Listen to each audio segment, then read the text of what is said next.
भारत और कनाडा के रिश्तों के बारे में अगर बात करें तो ये दिनों दिन खराब होते जा रहे हैं। इसकी वजह क्या है, किस वजह से ये रिश्तों में दरार पड़ रही है और दरार भी दिनों दिन बढ़ती जा रही है। इसका कारण क्या है, क्या वजह है, किस वजह से ये सारा कुछ हो रहा है, इसको जानने के लिए आपको आज वाली खबर थोड़ा हिला देगी। क्योंकि जो आज कनाडा ने भारत के बारे में कहा है, शायद आप सुनकर भी हैरान रह जाओगे और ये सोचने लगोगे कि शायद जस्टिन ट्रूडो कोई चाल तो नहीं चल रहे, या फिर ये सच है या झूठ।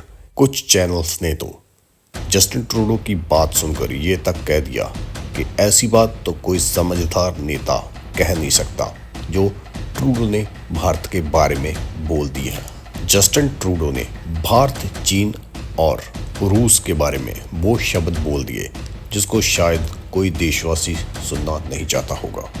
और किस वजह से जस्टिन ट्रूडो ने इंडिया के साथ भी पंगा ले लिया है, वो इस बात से पता चलता है क्योंकि जस्टिन ट्रूडो ने भारत को दुश्मन देशों में घोषित कर दिया है। जस्टिन ट्रूडो सरकार ने पहली बार ऐसा बयान दिया है जिसमें उन्होंने ये बोल दिया है भारत से कनाडा को खतरा है। इतनी बड़ी बात तो उन्होंने बोल ही दी और साथ में एक वो बात बोल दी जिसको सुनकर आप हिल जाओगे। किस बात का खुलासा किया है जस्टिन ट्रूडो सरकार ने भारत को ये कहते हुए कि भारत से कनाडा को खतरा है। असल में देखें तो बात क्या हो गई जिस वजह से कनाडा सरकार भारत से डरने लग गई है। असल में कनाडा की खुफिया एजेंसी जो कि कनाडा के लिए काम करती है, कम्युनिकेशन सिक्योरिटी एस्टेब्लिशमेंट, जिसने दुश्मन देशों की एक लिस्ट जारी की है जिसमें बात करें तो भारत का भी नाम ऐड कर दिया गया है। इस दुश्मन देशों की लिस्ट में चाइना, रशिया, ईरान और नॉर्थ कोरिया के बाद 5वां नंबर भारत का लिख दिया गया है। जस्टिन ट्रूडो ने यहाँ तक कह दिया है कि चाइना, रूस और भारत कनाडा की इलेक्शन को प्रभावित करना चाहते हैं। और ऐसा कुछ कहते हुए ही कनाडा गवर्नमेंट द्वारा एक ऐसा खुलासा भी किया गया है जिसको आप सुनेंगे तो आपको गुस्सा आएगा ही और आप ये कहने के लिए मजबूर हो जाएंगे कि क्या जस्टिन ट्रूडो सच में। ट्रूडो सरकार द्वारा ये कहा गया कि भारत सरकार एक आधुनिक साइबर प्रोग्राम तैयार कर रही है जो कि कनाडा के लिए खतरनाक साबित हो सकता है। ये आरोप सीधे लगा चुका है कनाडा भारत के ऊपर और इसी प्रकार कनाडा ने ये कहा है कि भारत इस साइबर प्रोग्राम के जरिए अपनी सिक्योरिटी को मजबूत करेगा।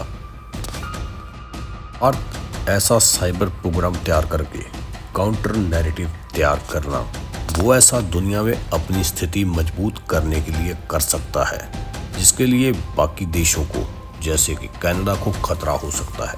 हर कोई देश जो है वो आतंकवाद से लड़ने के लिए नई से नई चीजें अपना रहा है।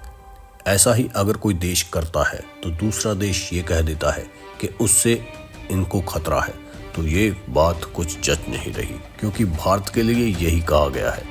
और इसके पीछे वजह क्या है, किस वजह से भारत को दुश्मन देशों की सूची में शामिल कर दिया गया है। और कनाडा में हुए निज्जर केस मामले में भी ये उन्होंने कहा है कि उसके पीछे भी अमित शाह का सीधा हाथ बताया जा रहा है। अमित शाह के निर्देशों के द्वारा ही ये कत्ल किया गया था और उनके कहने पर ही ये सारा कुछ प्लान किया गया था। ये बातें भी कही जा रही हैं और इसके पीछे सच क्या है वो तो आने वाले समय में ही पता चलेगा। लेकिन भारत के ऊपर इतना बड़ा इल्ज़ाम लगाना और दूसरा देश भारत को यहाँ तक कह देता है कि भारत से उसको खतरा है, और इन बातों को सोचने पर मजबूर कर देती हैं कि ये बातें क्यों हो रही है, किस वजह से ऐसे बयान निकलकर सामने आ रहे हैं। क्या सच में भारत के द्वारा ऐसा कुछ किया गया है या फिर भारत के ऊपर झूठे इल्ज़ाम लगाकर भारत को बदनाम करने की कोशिश की जा रही है।